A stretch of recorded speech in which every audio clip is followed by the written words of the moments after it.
मेरा नाम रघुवीर है। यह बात तब की है जब मैं कॉलेज में पढ़ता था। मैं पढ़ाई में काफ़ी होशियार था। मेरे घर के हालात इतने अच्छे नहीं थे। मेरे घर में बस मेरी माँ ही थी। मेरे पापा बचपन में ही मर गए थे। मेरी माँ ने लोगों के कपड़े सिलकर मुझे पाला और पढ़ाया लिखाया। हमारा गुजारा किसी तरह हो रहा था। मैं ग्रेजुएशन कर रहा था, लेकिन मुझे भी काफ़ी एहसास होता था कि मैं अपनी माँ की मदद करूं। इसलिए एक दिन मैंने फैसला किया कि मैं ट्यूशन पढ़ाया करूँगा। मैंने यह बात अपने टीचर से शेयर की तो सर को काफ़ी अच्छा लगा। उन्होंने मुझे काफ़ी सपोर्ट किया था, जिसकी वजह से मैं ट्यूशन पढ़ाने लगा था। मैं 2 बजे फ्री हो जाता और फिर 4 बजे ही सबके घर जा जाकर उनको एक एक घंटा ट्यूशन पढ़ाता था। मेरी माँ भी काफ़ी खुश हो गई थी, क्योंकि मैं इस वजह से काफ़ी अच्छा कमा लेता था। दिन गुजरने लगे थे। एक दिन मेरे सर मुझे कहने लगे, बेटा मेरी एक ही बेटी है जो कि 10वीं क्लास में पढ़ती है। अगर तुम उसे पढ़ा दोगे तो मैं तुम्हारा एहसानमंद रहूँगा। मैं भी हैरान हुआ था, क्योंकि वह तो खुद ही एक टीचर थे, तो वह अपनी बच्ची को खुद भी पढ़ा सकते थे। लेकिन कहने लगे, मेरी बेटी बहुत शरारती है, मुझसे पढ़ती नहीं है।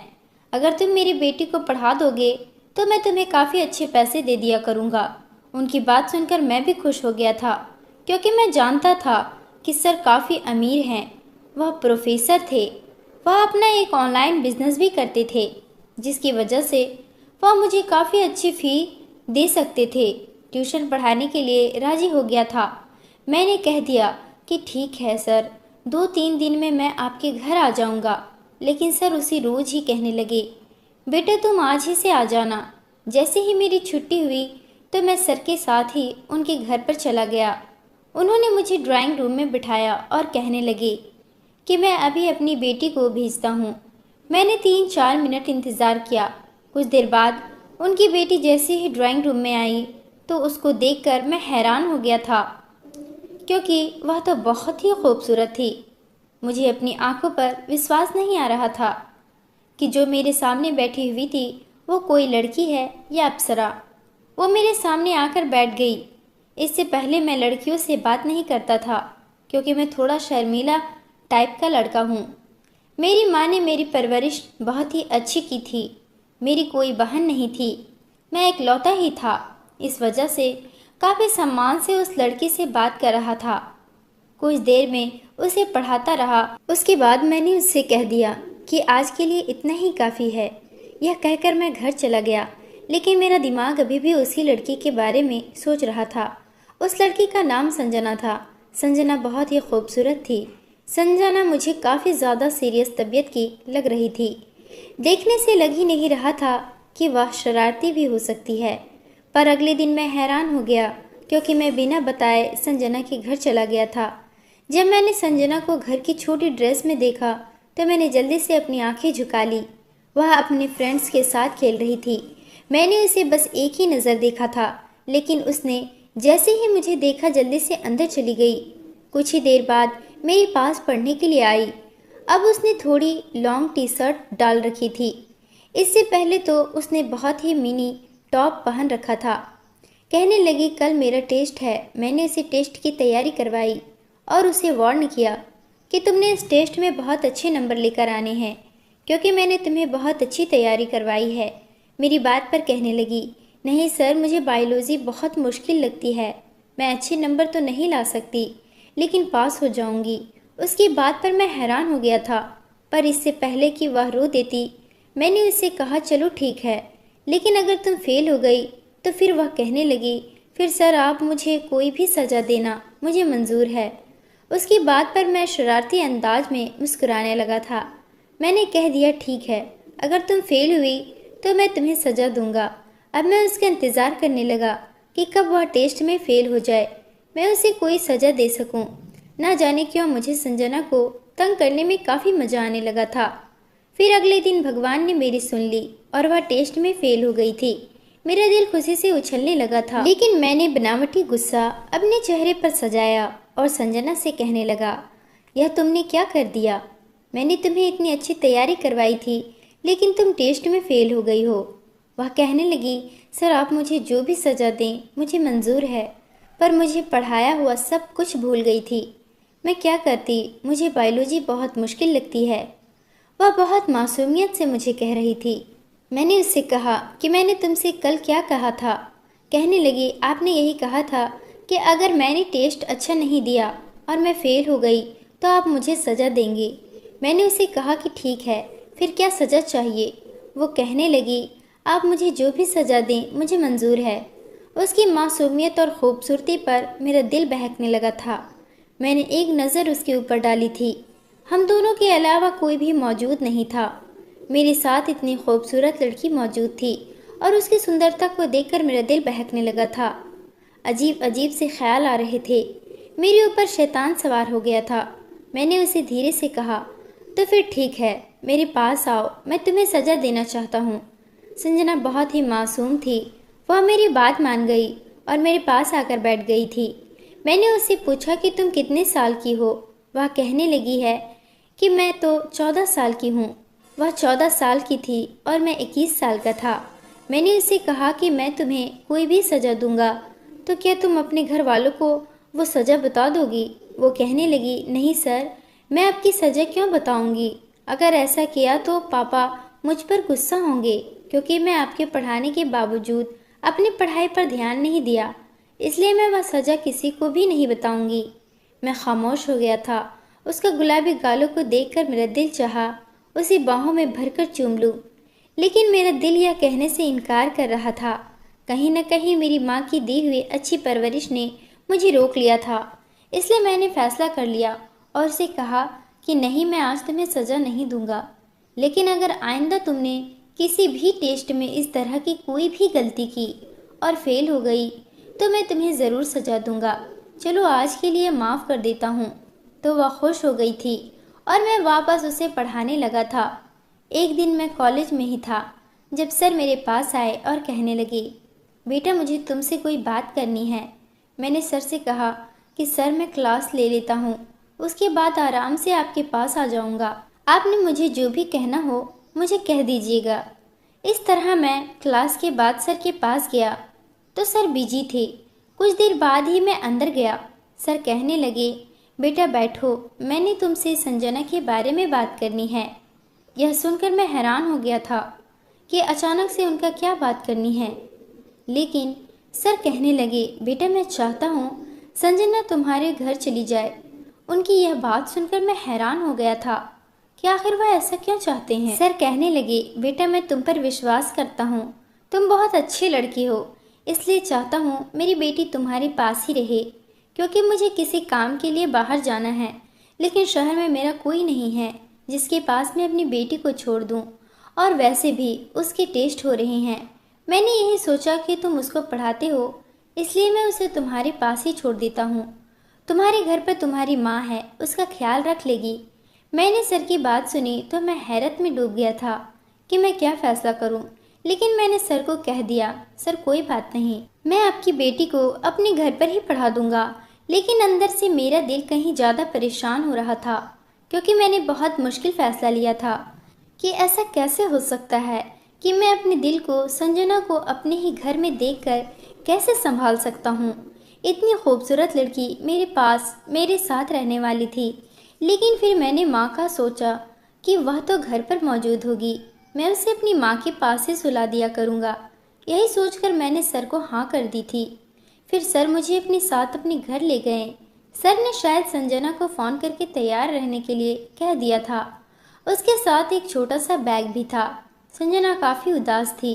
सर उसे समझाने लगे, बेटा देखो, अपने टीचर को तंग नहीं करना है, अब यह आपको पढ़ाएंगे और इनकी माँ आपका ख्याल रखेगी। मैं इन पर भरोसा कर रहा हूँ, लेकिन तुम बहुत शरारती हो। मुझे डर है कि कहीं तुम रघुवीर को तंग ना करो और वह तुम्हें डांट ना दे, इसलिए मैं चाहता हूँ कि उन्हें तंग मत करना और वह जैसा पढ़ाए वैसा ही पढ़ाना। वह जो कहे उस बात को मानना, वही करना है जो तुम्हारे सर कहें। संजना कहने लगी, ठीक है पापा, मैं सर को शिकायत का मौका कभी नहीं दूंगी और सर को तंग भी नहीं करूंगी। इस तरह मैं संजना को अपने घर लेकर चला गया था। कोई गाड़ी तो थी नहीं, मैं मोटरसाइकिल पर था, इसलिए संजना को अपने पीछे बैठाया और उसका बैग मैंने अपने आगे रख दिया था। संजना काफ़ी आराम से बैठ गई थी उसने एक हाथ मेरे कंधे पर रख दिया था तो मुझे कुछ अजीब सा महसूस होने लगा था। मेरा दिल धड़क उठा था। मैं जितना चाहता कि उस लड़की से खुद को दूर रखूं, उतना ही मेरा दिल उसकी तरफ खींचने लगा था। लेकिन मैंने खुद पर काबू पाया और उसे अपने घर लेकर गया था। माँ ने उसे देखा तो बहुत हैरान हो गई थी। मैं माँ को सारी बात बता दी थी। माँ कहने लगी, इधर आओ बेटा, मुझे तुमसे कोई बात करनी है। मैं माँ के रूम में गया तो माँ कहने लगी, बेटा तुमने यह क्या कर दिया है? तुम जानती हो ना कि तुम्हारी कज़िन की शादी है, जहाँ मुझे भी जाना है। वह शादी दूसरे शहर में है। मैं 3-4 दिन बाद ही आऊँगी और अब तुम संजना को लेकर आ गए हो तो अब वह अकेली कैसे रहेगी? माँ की बात सुनकर मेरे दिमाग में आया कि मैं तो भूल ही गया था। उनको तो एक शादी पर जाना था। अब मैं क्या करता? मुझे काफ़ी अजीब लग रहा था। लेकिन मैंने खुद को समझाया। माँ को कहने लगा, अब इस समस्या का हल निकाले। अब ऐसा तो नहीं कर सकता कि संजना को वापस भेज दूँ, क्योंकि संजना के पापा चले गए हैं और अगर मैंने सर को अब इनकार किया तो उन्हें अच्छा भी नहीं लगेगा। इसलिए ऐसा करते हैं कि आप शहर चले जाएं। मैं संजना को संभाल लूँगा। वह बहुत अच्छी बच्ची है, मुझे कोई दिक्कत नहीं होगी। माँ कहने लगी, नहीं नहीं, ऐसा नहीं कर सकते, मोहल्ले के लोग बातें बनाएंगे। मुझे गुस्सा आ गया। मैंने कहा, माँ आप मोहल्ले वालों की बातों पर कब से विश्वास करने लगी? आपको पता है ना कि मेरी नीयत क्या है? क्या आपको अपने बेटे पर भरोसा नहीं? आप ऐसा करें, आप आराम से शादी में जाएं, सब कुछ मुझ पर छोड़ दें, अपने बेटे पर छोड़ दें। आपकी परवरिश पर कभी दाग नहीं आने दूंगा। मेरी माँ को मुझ पर विश्वास था और मुझ पर विश्वास करते हुए वह भी शादी पर चली गई। अब इस घर में मैं था और मेरी साथ संजना थी। वह मुझसे पूछने लगी, सर आपकी माँ कहाँ गई है? मैंने कहा, उन्हें बाहर कुछ काम था, रात तक आ जाएगी। मैंने उसे कुछ भी नहीं बताया और यही कहा कि माँ काम से गई है, वह जल्दी ही वापस आ जाएगी। मैं संजना को पढ़ाने लगा था। मैंने उसे बायोलॉजी समझा दी थी, लेकिन उसे समझ नहीं आती थी। वह कहने लगी, सर स्कूल कल छुट्टी है, मुझे स्कूल नहीं जाना है, इसलिए बाकी का आप मुझे कल पढ़ा देना। मुझे भी याद आया कि कल तो छुट्टी है और मुझे भी स्कूल नहीं जाना था, क्योंकि हमारे कॉलेज में एक स्पोर्ट्स डे होने वाला था, इसलिए मैंने छुट्टी ही करनी थी। अब मैं हैरान हो गया। मैंने संजना को कहा, ऐसा करते हैं कि तुम सो जाओ, क्योंकि वैसे भी कल छुट्टी है, तो मैं तुम्हें बाकी सारा कल पढ़ा दूंगा। संजना कहने लगी कि ठीक है सर। मैंने उसको रूम का रास्ता दिखाया तो वह वहाँ चली गई, लेकिन फिर अचानक ही उसे मेरी माँ का ख्याल आया।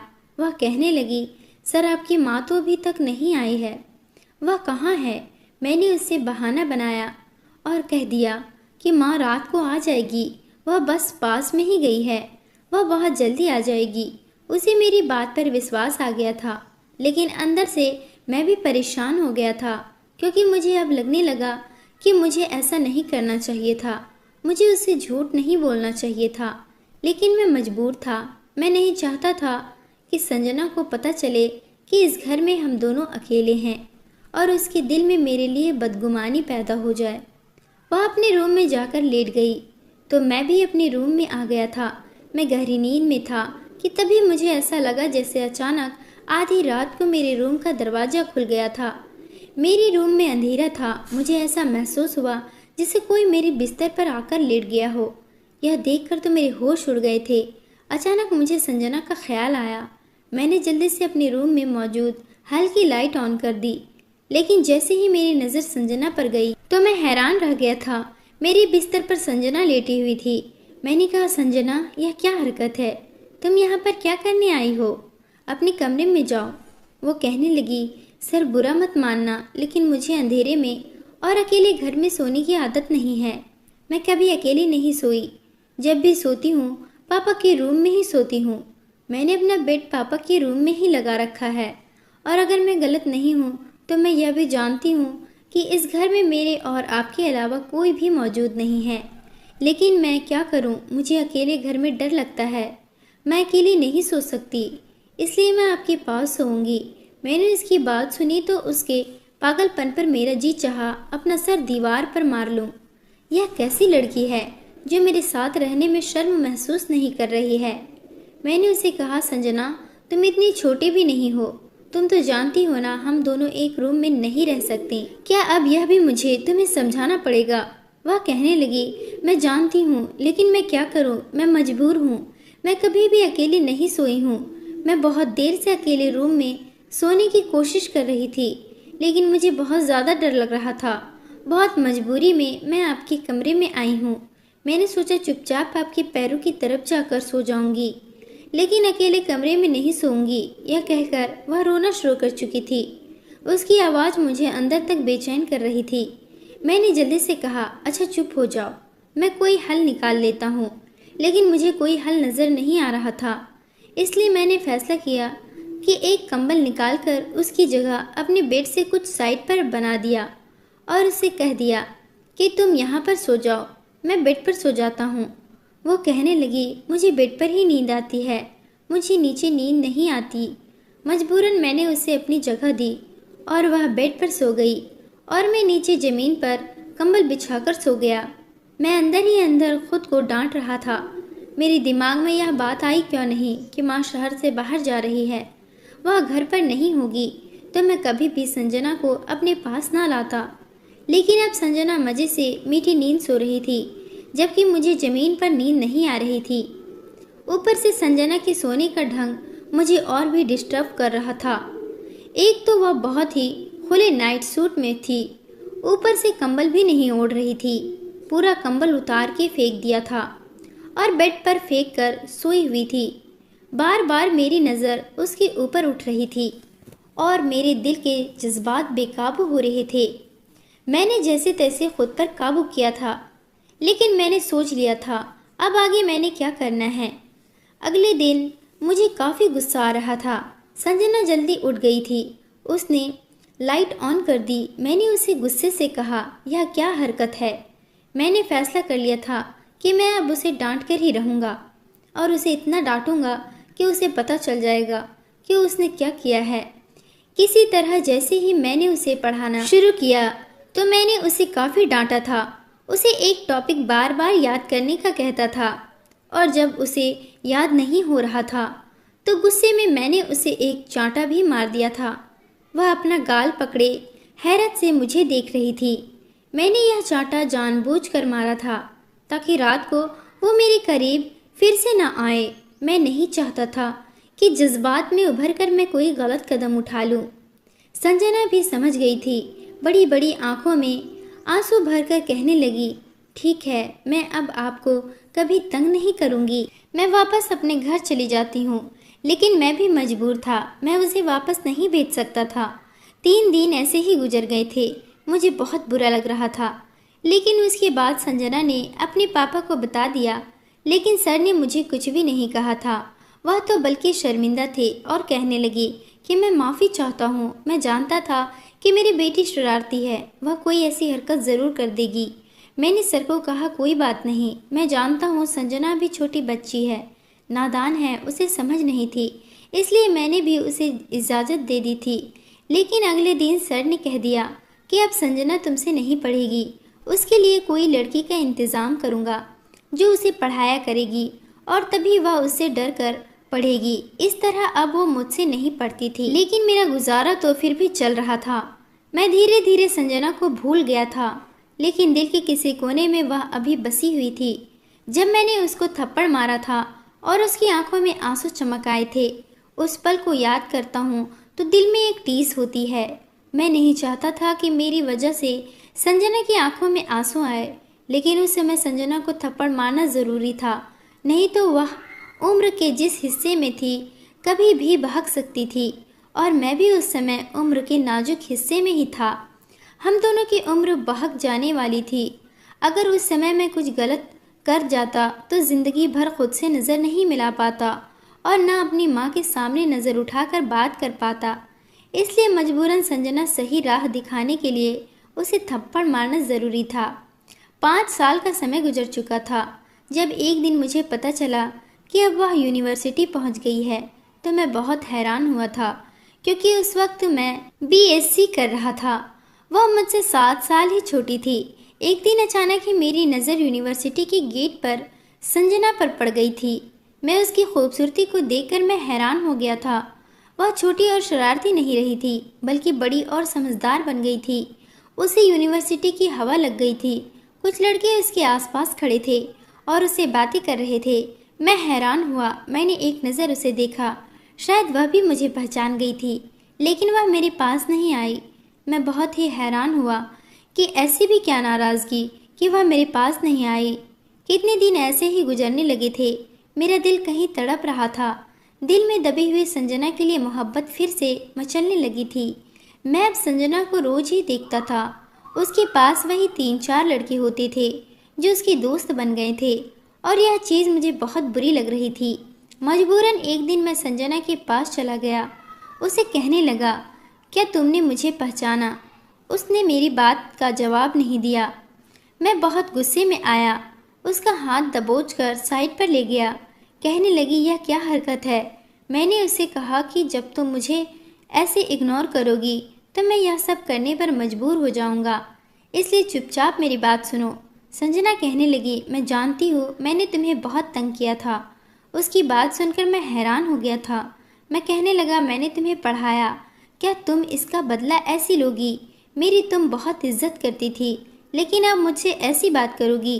कहने लगी, उस वक्त तुम मेरे उस्ताद थे, लेकिन अब तुम मेरे कुछ नहीं लगते, और जिनको मैं नहीं जानती मैं उनसे ऐसी ही बात करती हूँ।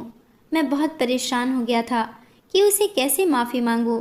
फिर एक रोज़ मैंने उससे माफ़ी मांग ली थी। मैंने उसे कहा कि उस समय मेरा तुम पर गुस्सा करना बहुत ज़्यादा ज़रूरी था। अगर तुम पर गुस्सा नहीं करता तो बहुत कुछ गलत हो जाता। तुम और मैं उम्र के जिस नाजुक हिस्से में थे, वह उम्र बहुत ही नाजुक होती है। जरा सी गलती हम दोनों को बर्बाद करके रख देती। इसलिए मजबूरन मुझे तुम पर गुस्सा करना पड़ा था और तुम पर हाथ उठाना पड़ा था, क्योंकि यह कोई छोटी बात नहीं थी कि एक जवान लड़का और लड़की इस तरह अकेले सोए। मैंने तुम पर इसलिए गुस्सा किया था कि तुम गुस्सा होकर मुझसे अलग सोना शुरू कर दो। मैं भी एक लड़का था, कब तक खुद पर कंट्रोल करता। मैं नहीं चाहता था कि मैं तुम्हारे साथ कुछ गलत करूं, और सच तो यह है कि मैं धीरे धीरे तुम्हें चाहने लगा था। तुमसे मोहब्बत हो गई थी। मुझे मेरी बात सुनकर वह खामोश रही थी, कुछ भी नहीं बोली थी, लेकिन उसकी आंखों की चमक मुझे बता गई थी कि मेरी बात सुनकर वह खुश हुई थी। शायद वह भी मुझसे मोहब्बत करती थी। वह चली गई थी, लेकिन मैं भी खड़ा नहीं रहा और वापस चल दिया, क्योंकि अब मैं जानता था कि शायद उसे गलती का एहसास हो जाएगा और वह मुझसे माफ़ी मांगने आएगी। पर दिन ऐसे ही गुजरने लगे थे। संजना तो मेरे पास आई ही नहीं थी। कुछ दिन ऐसे ही गुजर गए। एक रोज़ किसी ने मुझे आवाज़ लगाई। जैसे ही मैंने पीछे देखा तो संजना थी। वह मेरे पास आई और कहने लगी, मुझे माफ़ कर दो, मुझे यह सब कुछ नहीं करना चाहिए था, लेकिन मैं क्या करती। मुझे आज तक किसी ने ऐसी बात नहीं की थी जिस तरह तुम बात करते थे। तुमने मुझे पढ़ाया, उसका बहुत बहुत धन्यवाद, लेकिन मैं बहुत ही नाजुक थी। मेरे पापा ने कभी भी मुझसे ऐसे तेज शब्दों में बात नहीं की थी, लेकिन तुमने तो उस दिन मुझे थप्पड़ मारा था। तब से ही मैंने फैसला कर लिया था कि मैं अपने पापा को बता दूंगी और मैं तुमसे अब नहीं पढ़ूंगी। और मैंने कहा सोचा था अपने पापा से कहकर कोई दूसरा टीचर रख लूँगी। उसकी बात सुनकर मैं थोड़ा सा मुस्कुराने लगा था।